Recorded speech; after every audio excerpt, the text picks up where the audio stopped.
something, send it out to you guys. Okay, we're going to call the meeting back to order. There were no decisions made in executive session. I think you're going to have to. I think we're going to need to draft a plan to the state of Kansas, a realistic plan. Can you maybe get us a plan A, plan B to look at? Or if nothing else, a plan A that we could feel comfortable submitting to the state of Kansas? I think you're going to have to go with a plan A and plan B, because if plan A is not going to work because of budgetary restraints, you've got to have a backup. Yeah. In Plan A, the way I'm seeing it, would be like this minimum. I agree. Plan B, to ensure compliance, to me is 100% full-time service. Well, that's going to be a lot more expensive, but to me... I don't think Plan B has to be a full-time service. I think Plan B could be a way in which to reach out to those who are already certified as EMTs to find out if there's a better way that the schedule could be covered. And we did. We held a meeting in March, and Willie was there, and that's exactly what we did. Guys, how can we do that? Was there any good suggestions that come out of that? They felt like they could cover nights and weekends with volunteers, part-timers. And that's when I took that, plugged it into the schedule, and with 2 full-time people, we can get coverage. That balanced it out. That worked for 1 week. 3 full-time. I mean, you'd be adding... Including him. He's adding 2. Yeah, so there'd be 3 full-time people. What if we just added 1? Would that even come close? I don't think you could do it. There's not enough hours. Not without really liberal overtime. And then I think you're going to be talking so much overtime. A, finding the person that wants to do it. And B, are you approaching, I know it's not, you wouldn't have benefits on the overtime route, but... Excuse me?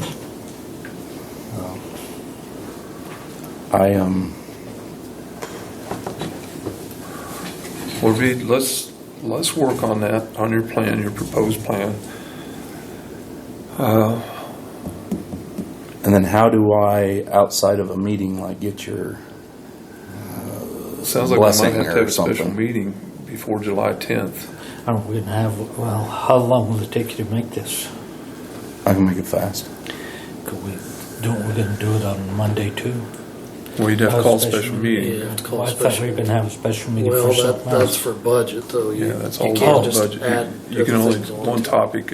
Oh, okay. And how many days' notice do you have to give on a special meeting? Or is there Yeah. anything set? At least 3. 3? Well, yeah, you try to. I mean, it's...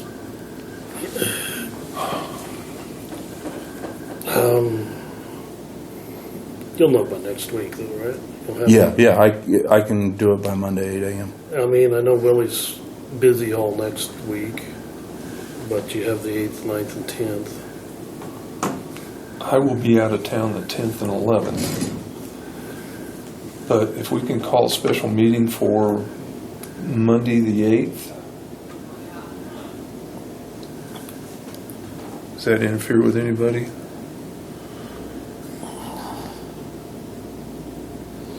No, not with me. Monday the 8th at say 9 o'clock. I'd rather go earlier. I'd only be able to be afternoon if it's on Monday the 8th. About later in the day. Cutting wheat. Hopefully. Hopefully. Maybe. Never know.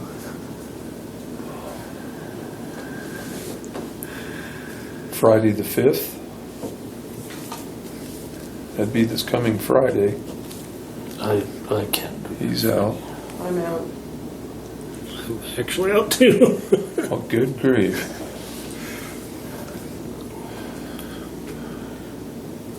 Tuesday, look, the 9th, Leslie? We're going to run into the same problems, Roger, if he's in the harvest field. Well, but if we'd started at 8 o'clock, this time we're not going till 10. Well, but Leslie's out for the entire day, right? Just the morning. Just the morning. Where are you at, Leslie? What's that? Where are you at that day? I'm in Sherman County that morning, but I'm just saying maybe we could do a 7 or something. Not that I want to do that. Yeah, well, but I could do the morning of the 10th. But I that's too cannot. close. Yeah, I cannot. I'm out of town the 10th and 11th. That'd be a good day to do it. We won't have to put up with you. Well, hey, I'm all for it. Trust me. Matter of fact, we have a motion for. Let's get it rolling. The only other time I could possibly do would be the afternoon of the 2nd.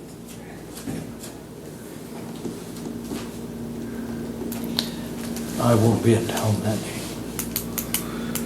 If we snuck in here early morning on the 8th, like Scott said, maybe at 7, could that get you to Pajamas are allowed. the rest of the day? Pajamas and coffee. Yeah. Fruit Loops. There you go.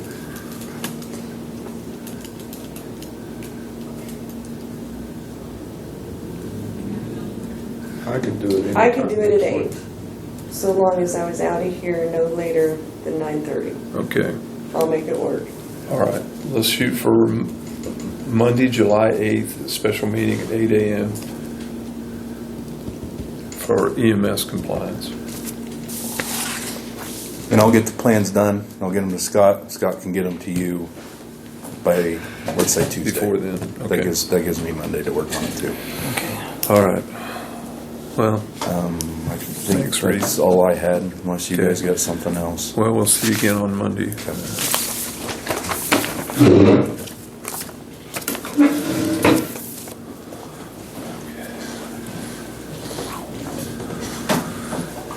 Good morning, Jerry. How are you? I'm good. I think we're ready for you. Shall we approach the bench? Well, let us take a big breath here, but yeah, no, come on up. All right. Fine, you can come up here and I'll sit over.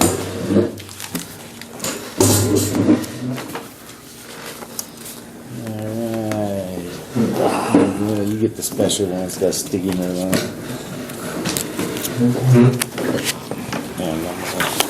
Right here, you can go through 2 years. I'm good where I'm at. Oh, thank you. Okay. Commissioners, thanks for giving us a little time. I hope by the end of this, we don't need a special meeting. No, I'm pretty sure. Appreciate you giving us a few minutes here this morning.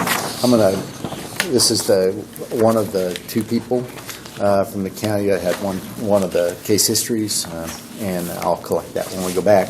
I think y'all know Bonnie and Tim, This is not the first time. aka Robin.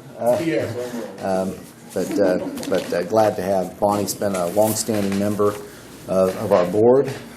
We were trying to count that up, and it wasn't before I was born when she started, but been on one of our founding board members. So as county, been represented well. Well, really was my neighbor for a while, so. Very good. Let me catch you up. I don't know if you've kind of kept up with all the ins and outs of what's happening in our world, but I thought I'd hit on a couple of things so kind of have a lay of the land. I think everyone knows we're a nonprofit and not necessarily the government, as we oftentimes can be confused with. We've been a nonprofit organization for 51 years, and glad to be of service to this county and the individuals with disabilities, developmental disabilities, from here and actually all throughout the 18 counties. Another important piece to kind of have as a baseline would be the fact that the rates and how we're paid for services is not something that we establish. We don't set rates for what we do. That's through the legislative and appropriations process. We did see a slight bump in our rates coming out of the session, which was welcomed news. I put a little asterisk by it because there's some other pieces that play into it that we don't necessarily control.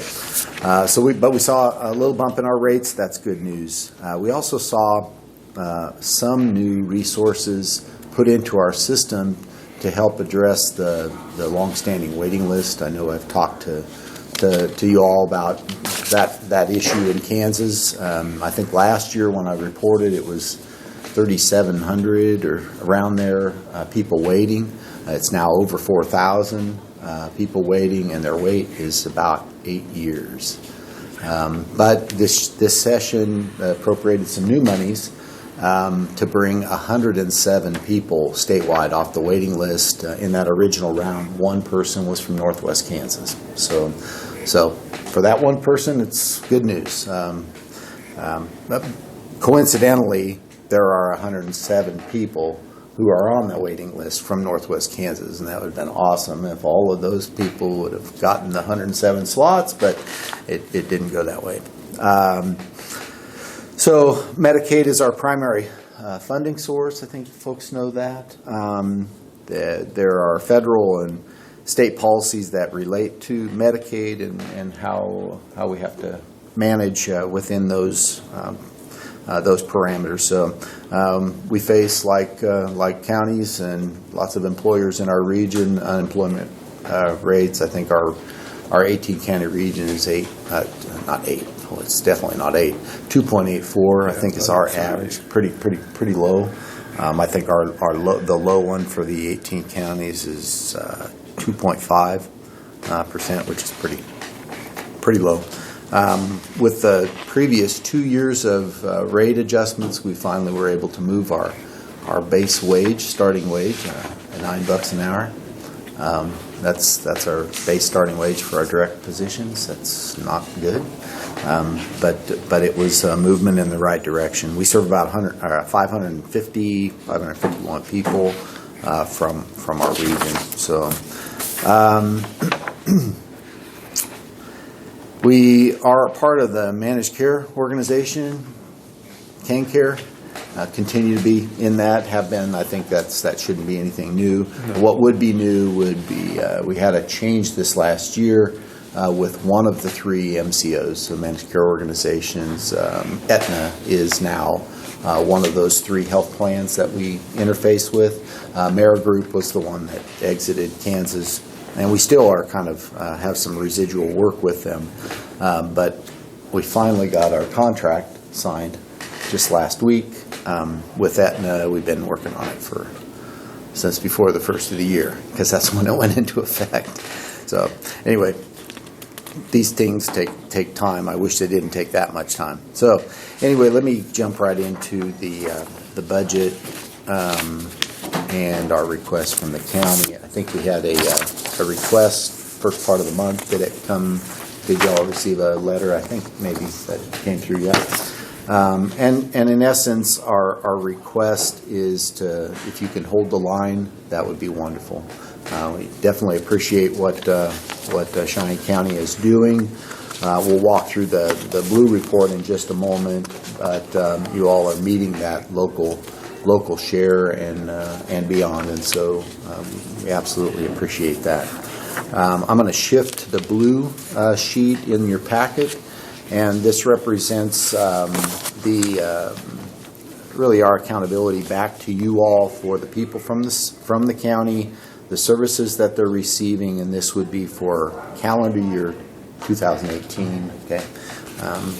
Or there's always a little bit of a lag because we're on a calendar year. So the services, that College for Living, job placement, on down that list, those would be the services that are provided for the folks.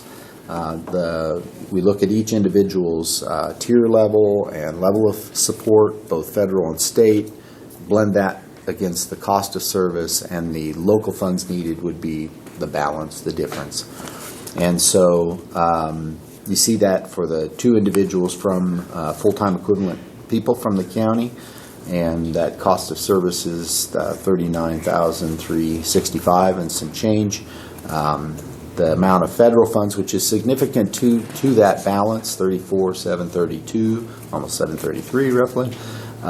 So the amount of funds needed was just a little over 4,600, and the county's support for 18 was 8,480, and I believe that was the commitment for 19 as correct. well. So thank you for that.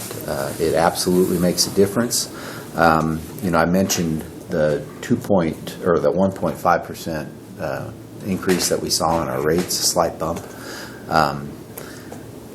What happens in our system is when funds like that come in, each individual tier for those folks we serve, their tier will bump up. They'll just establish new tiers with that new amount of money. When people exit services, so we have people, actually a person passed away their funeral was this week. When they pass away, their resources revert back. Go right back. They don't stay with us and then we serve the next person. That would be wonderful, but it doesn't work that way. So if we have 2 or 3 people that exit or more, just because people are aging, their resources go back, and so the net effect of a rate increase can be negated and some just by the way that plays, which is really difficult to try to walk through. So our hope is that we continue to affect positively the wages for our staff. $9 an hour is not a good place to start, I'll just tell you that, but that's just where we're at. I did share out that the beginning of June, when I started our commission meetings, we had 27 open positions. So that's crossed our region.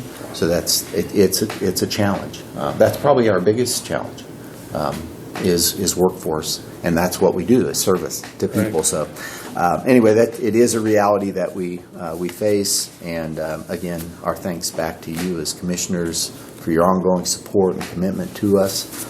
That's so very important.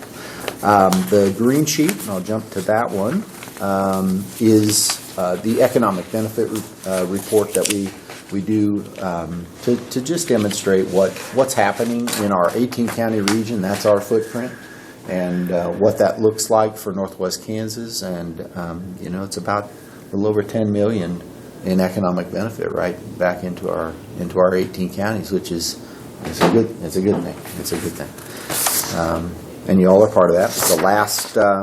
The last document in your packet would be our impact sheet, and this would be our latest one that we have, March 31. We'll be putting one out here just pretty quickly when we turn over to July.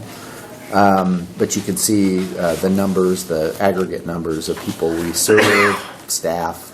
We have just about 43, a little dyslexic this morning, sorry. 343 staff. And the backside of the report shows the various services and where they're happening for those folks we are serving. So that is the report that I wanted to share with you all. I did also want to just give you a little bit of a heads up in our world, and I've talked with our board about this. In our world, we wear multiple hats, two hats in distinct hats. One is the services that we've been providing for 50 plus years. The other is our gatekeeping role for the state. There's 27 organizations across the state that perform the Community Developmental Disability Organization role. We've wore that hat since the mid-'90s when the law, the Developmental Disability Reform Act, went into effect. Before that, we were the regional organization that did much the same thing. We were called CMRCs, Community Mental Retardation Centers. That was a dated term, but that's what we were before. So we've carried this role for decades. We had some language show up in our contract, our CDDO contract, that was pretty alarming. It was a statement that our organizations could not be the same organization. These functions could not be. And we negotiated that out, which is a little bit of a bombshell. And it's all under the premise or how to manage responsibilities with the federal requirements for conflict of interest. And that's just kind of the essence of what it is. But the little bit of the backstory and important perspective would be in the mid-90s when our system, that law was being developed, they knew that we had some overlap in terms of responsibility, overall responsibility for making sure people have informed choice. They can choose provider they want to go to and annual evaluation. We do that, have done that. And when they built the system, they knew that there was a potential for conflict of interest, much like you might have a conflict of interest in any one of our lives. But they built in mitigations. We have demonstrated how those mitigations have worked, and the system works well. People want a choice, they have a choice. We had a service, one of our homes in Atwood, a couple of years ago, and we had to downsize because of workforce. So we ended up closing, and we offered choice to all the people that were in that setting. One of those people we had served for decades. That person chose a different provider in a different town. We didn't sway them. We didn't say, no, you have to stay with our service arm. You choose where you go, and we honor that, and we demonstrate that. It is that essence. It's the essence of that issue, which is what was playing out in this conversation in the contract. But I just wanted to give you a heads up. That language was removed from the contract. But the issue of how is the state going to interpret and look at conflict of interest in this light, I wanted to make sure I'm kind of straight up with you all that language showed up in our contract. And it was shocking to us. I guess one little caveat I would throw into that, not to dig into the weeds too much, legislative post-audit, which is the auditing arm of the legislature, 2 times, maybe more, have targeted this specific issue to do an audit. We've participated as an organization when they've done sampling, and they come out and they look, and they're looking. I'm telling you, you can read the scope statement, and it is biased. Like, dig and find this evidence, and they don't find it because our system has those steps, and we honor those steps because they're important to honor. So anyway, that's what was kind of behind the curtain, and wanted to make sure that there's no issue or question about what's going on. We haven't had any. We're comfortable with what we're doing, and we appreciate that. That really is the long-standing relationship that we've had with you all and with each of our counties. That's absolutely vitally important, right, in terms of local management and oversight. The alternative to that would be another organization would somehow take on that separate, which is another layer of bureaucracy, which we don't need, and we really can't afford to add more stuff in when we're struggling to just meet the basic stuff here. So anyway, well, we are at budget time, and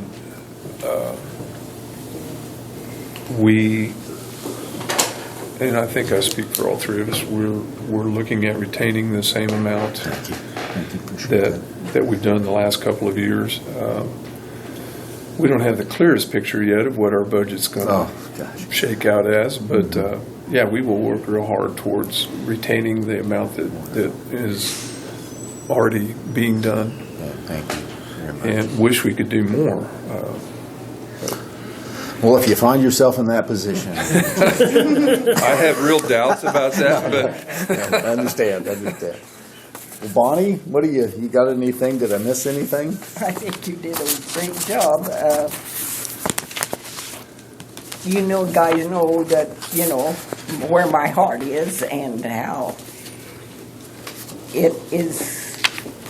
It's been a struggle, and I don't quite understand it, why they can't see how much we do for, I say it's they, that do for these people to make their lives. Sure. I remember when they were hidden in the closet or in the bedroom or something, and that's not the way. How many do we have that have jobs and are fulfilled and Oh, yeah, that fact sheet shows, I think it's, I'm gonna look right here, 100 people that are employed, 104 individuals that we serve in 67 in employment settings, so that's. And that's the goal, to get them into, And you hear stories of people, young people don't show up when they have a job. If they don't want to do something, they just let it go and think you ought to have the job ready for them when they're there. Well, that's not our way. With these consumers, they're happy to have a job. They're eager and they're there every day, isn't that? Yep. well, we will continue to support you to the best of our abilities because it is important. We recognize that and we appreciate all the hard work you guys do. And that's the goal, to get these people back into a normal, everyday. Engaged as much as they can Yeah, be, sure. right? That is our goal as well. One last little tip and I think we've talked about this before, part of our overall effort of trying to bring resources into the system to support the work for serving people is our campaign. We've been in our capital campaign. We're kind of in the strong, full second year, and we're working toward that for the real reason that there's such volatility in our funding structure, and we're trying to find a way to stabilize that for the future. And so we're trying to do our part, all the while continuing to knock and keep that issue ever before the legislature, both federally and in the state. But we're also trying to do some additional things to help move the needle on this, because we need to. So, All right. very good. Well, Jerry, thank you again for. You're welcome. If I might grab that last one, that case history, wherever it went. Yeah, very good. Thank you. And were you about to say something? You look like you were going to say, oh, okay. I would have cut you off if you were, so. Well, I just have one thing to say. This courthouse is not handicapped accessible, It's not. We do have the elevator, though. but you got to get to it.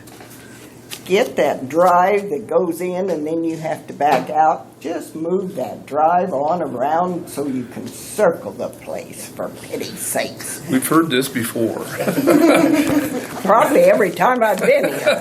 Well, not only from you, Mrs. Burke. I just cannot. Who came up with it? I have no idea where that came from. I think they were originally going to do it with the sewer in the alley. They were afraid something was going to happen. Fiddle. there. I wish we had that whole side as a parking lot, is what I would. But finding the money to do that is Yeah. another story. Well, that grass is there. Park on the grass. Gosh. All right. We'll do our best. Thank you, guys. Appreciate it. Thanks, Jerry. Happy 14th, guys. Okay. If you can celebrate it in some way. Pleasure, guys. Thank you. Money? Well, you take care of yourself. I will, yeah. Okay, we'll work on that driveway for you. Oh, I thank you. Of course, they don't let me drive out of town anymore, so There you go. Problem solved. life's hard. Are you ready? Are you? Maybe you got something else. Let's stick around a little bit. This has been pretty good. Just getting wound It's up. not me. Thanks, guys. Sure. Good morning, Helen. I think. What'd you say? Sorry, we're running a little behind, Helen, but we're ready. I think the last time you ran it ahead, so. Hey, you never know. And I brought We started out the ahead. president. We were ahead for a little while today, but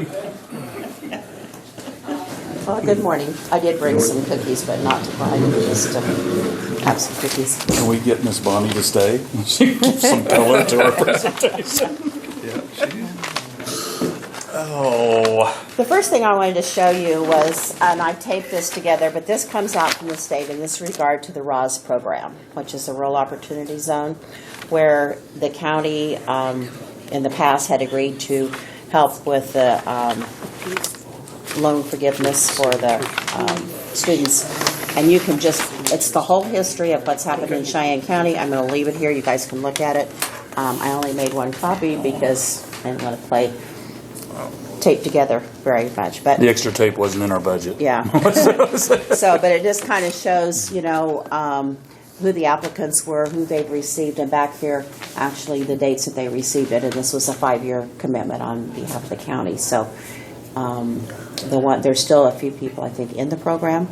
So you'll have some funds, to disperse for that. But I think the way it works right now is if any employer wanted to participate in the program, it would be up to them rather than the county. So I decided to give that to you, and you can take a look at it at your leisure because there's quite a bit of stuff. But, So the program is being utilized. yeah. So, well, we're here today and just kind of wanted to give you an update and kind of review of Cheyenne County Development Corporation. And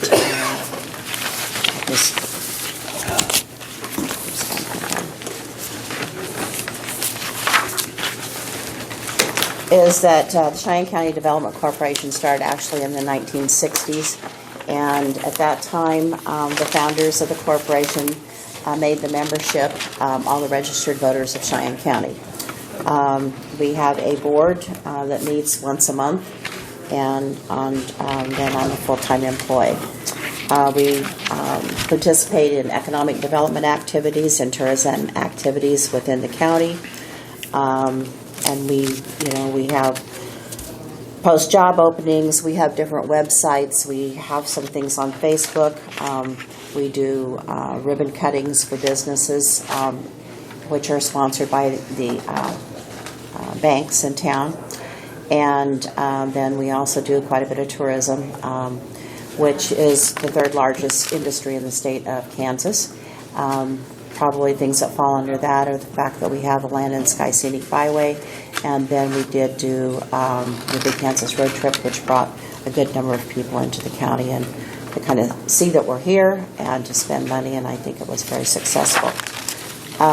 Some of the projects and programs that we've done is we're the entity that wrote the Neighborhood Revitalization Tax Rebate Program, which I think has been very popular with people doing construction up over the $5,000 mark.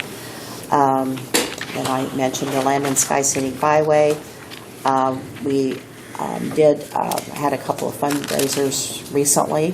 One was we did a fundraiser for Bike Across Kansas with the cheerleaders in Goodland and raised some funds for the byway. And we've recently, as you know, have approached all commissioners in all 3 counties to see if they provide permanent funding based on the population for $1 per person. We hope to add some signage along the highway with the crops, with some of that fund, so that people will know what's growing there. Because a lot of people still think things come from the grocery store.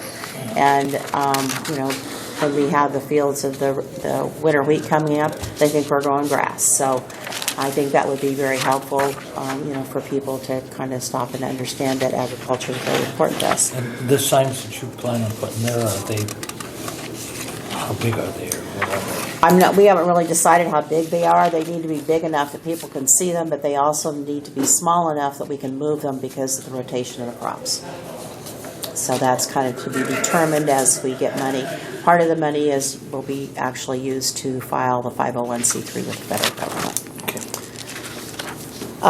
I did work with the Kansas Division of Wildlife because, as you're aware, we have 2 wildlife areas in the county with absolutely no signage. So the Division of Wildlife did put signs up going to South Fork, and now I'm working with the State Highway Department to get signs on the highway just so that people can realize that, go this way to get to South Fork or this way to Cheyenne County. So I think that will help. We also did a mobile garden project with Cheyenne County Resource Corporation. We've got and still have an ongoing program where we have grocery carts that we mine and put things in them and then deliver those to the senior citizens who want to do a small amount of gardening but don't want to bend over and need something that's movable. We've also collected what we call suitcases for kids, which unfortunately we have kids that are taking out of their homes for one reason or the other, for maybe a long period or short period of time. And when they're taken out, they usually don't have a suitcase or anything handy, so we've collected suitcases and small backpacks and give them to the sheriff's department and police department, along with toiletries, so that they can give those to the kids. We did, in the past, also apply for a grant with Dane Hansen Foundation to make the rest area on 36 an official kiosk for the state of Kansas. And so we have a brochure rack up there which has all the state information, local information on it. And that is also on the state map, the bicycle map, and all of the advertising that the state does, which brought some attention to our area. And then for the 5th year in a row, we participated in the Next Generation Roundup for Youth program. It's for an internship program that pays $3,600 for 360 hours of work during the summer at $10 an hour. We have to pay the withholding, the FICA, and those kinds of things. But it's been a good program, and it's been an opportunity to take these young people out in the community and around the state to see what Kansas is all about, and really that there's a lot of opportunities in our area that they may or may not know about. We also provide mailboxes to the seniors here as they graduate with a letter that says, you're welcome to come back anytime, kind of a little encouragement. And it's interesting that, some of the kids are actually thinking about coming back, and they do carry their mailboxes around, which have their name on it, and they say St. Francis. We've also done some workshops in conjunction with the Kansas Small Business Development Center, which we continue to do. In fact, we had 2 yesterday. And different people have attended those who are, some of them in business, or some of them thinking about going into business. And then we also promote the county as a refreshment host at the Goodland Travel Information Center, which is west of Goodland on I-70, for at least 1 month out of the year. We work with the Department of Commerce and the various programs and divisions that they have.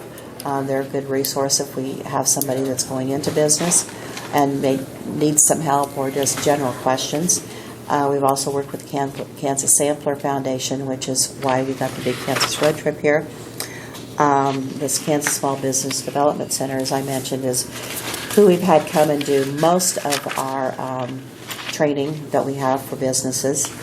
Kansas Workforce One, which is based in Salina, has worked with the seniors 1 year to do the Work Ready certificate, which shows 3 levels of competency so that they can take that certificate as they apply for jobs.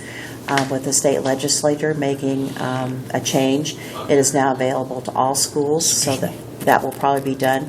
If a local person is looking for a job and they want to enroll through the program, they have to, at this time, they have to go to Hayes to take that test. But it is something that they can add to a resume and say, I'm competent in these areas at this level, so that the employer can see it. It isn't real popular in western Kansas yet, but in eastern Kansas they're using it a lot, and some of the schools have actually made it mandatory for graduation. We also work with Northwest Kansas Planning and Development, which you're a member of, and that's the group that does the grants, the community development block grants for water, sewer, and other infrastructure.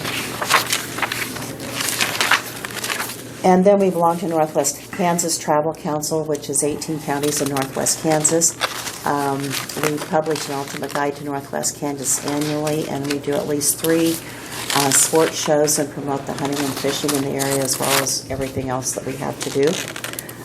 Pioneer Country Development in the past sold rural business development tax credits, so we would have funding for businesses, and as the monies are paid back, then we can loan out to local businesses. So it's just another source for to help somebody going into business. The travel industry of Kansas, TIAC, is meeting with the Kansas Department of Wildlife, Parks, and Tourism.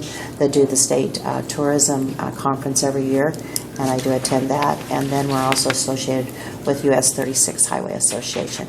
And each county has 3 members on that board, and all 3 of the current members are on the CCDC board. And then We also participate in CREDA, which is the Western Kansas Rural Economic Development Alliance, which is 55 counties in western Kansas, basically to promote what we have, work with each other, and deal with businesses. The dairies was the big start of that, so we're doing that. And then we're still working on doing our website. We've got binders in the office for people that are going into business, people are exiting a business, and then we've got some that we'll be passing out to the businesses that just talks about what we have to offer and what's here. Kind of hopefully that people will quit saying to visitors that we don't have anything to do here, because we do have a lot. And then I'd already mentioned that we do have the workshops that we're doing. We'll have a booth at the fair. There's 2 times that I will be at the Kansas State Fair promoting the county. And there's several at this point people that are moving into the county or already here that are thinking about opening businesses.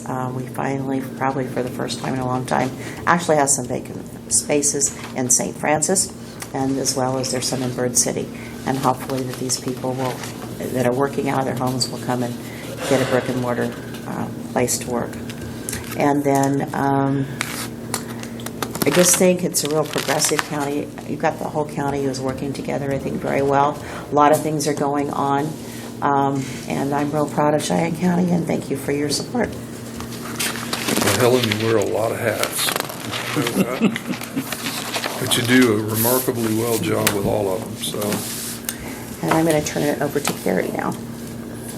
If you'll look at the last page in your Last page, okay, all right. All righty. First, before we get into this, this is just our budget proposal for 2020. But I will say I concur with what you have said, Terry. Helen does wear a lot of hats, and she's tremendously humble, and she short sells herself at everything she does because her list could go on and on. This is my 14th year with a gap of 3 years on Cheyenne Development Group Corporation. And 8 of those years was pre-Helen, and so I have seen the difference of what we actually can accomplish when you have someone on the eastern side of the state actually knows who they are, which is a huge thing.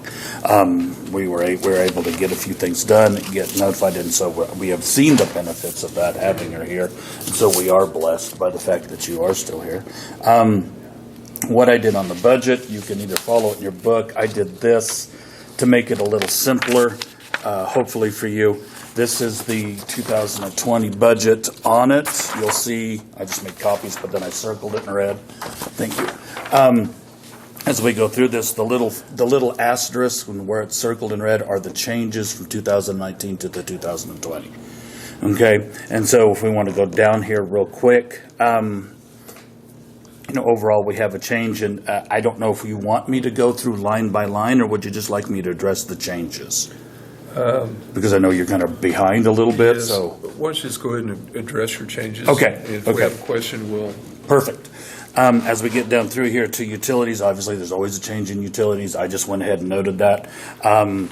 So that is the deal there. We can jump down to phone, internet, website. There is a small change in that. It's $6, but I went ahead and noted it. Payroll expenses stay the same. Memberships, we see a pretty decent change here, actually down, which is really interesting. It comes on that first line. It would be where it jumps over right there on CREDA. If you look at that, it's a dump from 850 to 400. So that's probably one of the bigger changes that we have on the entire budget. We actually are 400 plus, in our favor on this one. That changes the number down here if you get to the end of the memberships, where I've noted that 19,351.60 was 2019. 20,619.89 is. No, that's travel and meetings. I got ahead of myself. Okay, travel and meetings. There is an increase of not quite $1,500. One of the reasons for that, we've added the K-State here, a little more of a presence there. Like Helen said, she's going down there twice.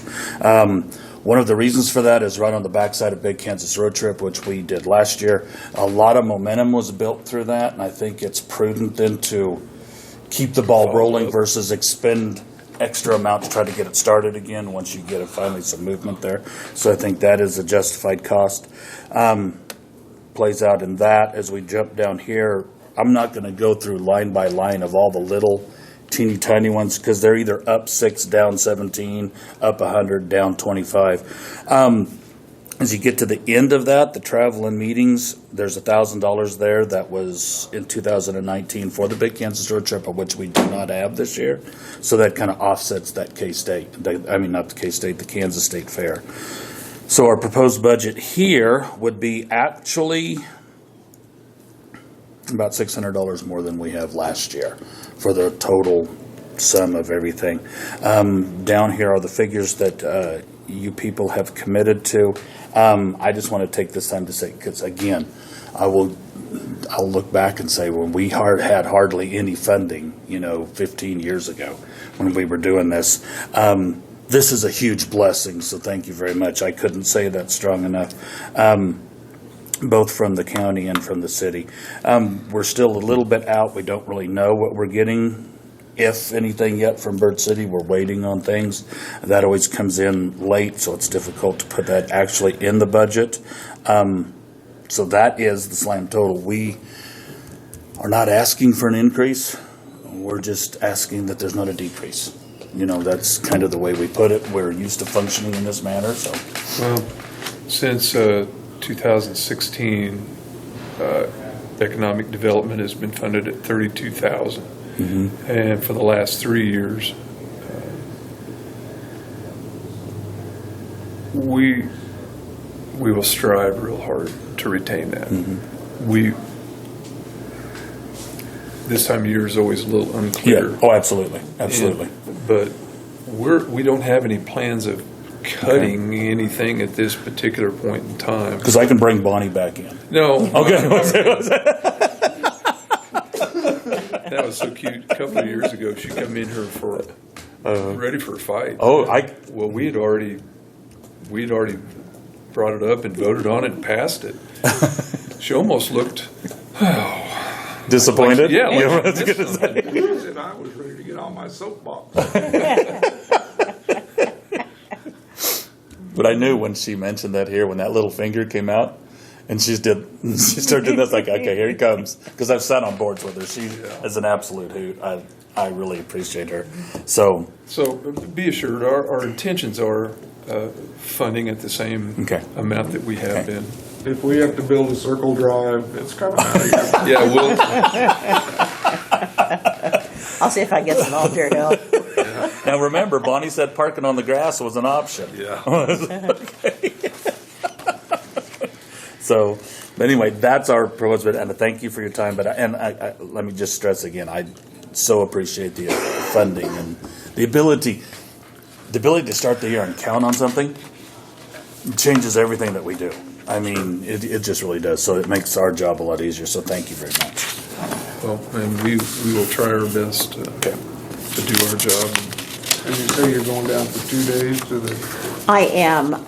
The state has changed the way they do things down there. And the addition is they're having it's kind of like a mini sampler festival the first weekend of the fair. And so Northwest Kansas Travel Council is going to do that. And so we'll have a tent probably similar to what we had at Kansas Sampler Festival, which will be, to promote the area and everything we have. And then I've been going down for the last, I don't know how many years, because we are a byway, we don't have to pay for the booth. And then they also have a booth right next to that. The state has that is a local spotlight, and so I usually go down and do that. The expense for me to go down there is the travel. I have an aunt that lives in Pretty Prairie, so I just stay with her, which that's good to save some money. And but it's a really good time to go. The byway is probably the one that we get the most attention from. I usually take a couple of sunflower heads, and although people know what sunflower seeds are and things, and they've seen them as they drive by, but they've never touched and felt them, and people take the seeds out and put them back in and things like that. And I talked to one of the farmers, and I'll have a bucket of wheat to take down this year. I have, the grains in bottles that people can see, but it's just a real good time and an interactive thing to talk to people about the area and what we do here. So that's why I'm going two times this year instead of one in the previous year. And we kind of had some discussion at Tribal Council as to whether or not we wanted to do this, because it's more of a cost to the rest of them than it is to me. But we also felt if we didn't have a presence there, that would not be a good idea. So we'll kind of see how it goes and then decide what to do next year, and maybe the State Fair will decide what they're going to do too. So it's kind of an experiment with a new change of personnel down there. And if you have any questions anytime, feel free to call me. My cell number is in the book that I gave you, and I'd be happy to answer any questions. And if you see that I'm doing something I shouldn't be doing, let me know about that too. I don't know how we'd know that, Helen, but Well, gossip. It's one of the reasons she stays busy, because she's tougher to draw a bead on. So, well, thank you for your All right, great. thank you. Thank you. You're doing a great job. Thank you. Did we make some money? We made, I think, about $1,500, but I haven't got the bill for the food yet. Okay. Thanks, Ellen. Back in just a couple of minutes. I've got to call a 5-minute executive session because I got to leave at 11. Can we wait? Just Okay, yeah. Okay, thank you again. Thank thanks, you. guys. Thank you. Thanks. See you later. Okay, I have a request for 5 minutes of executive session for not elected. non-elected personnel. I'm so moved. Second. All those in favor? Aye.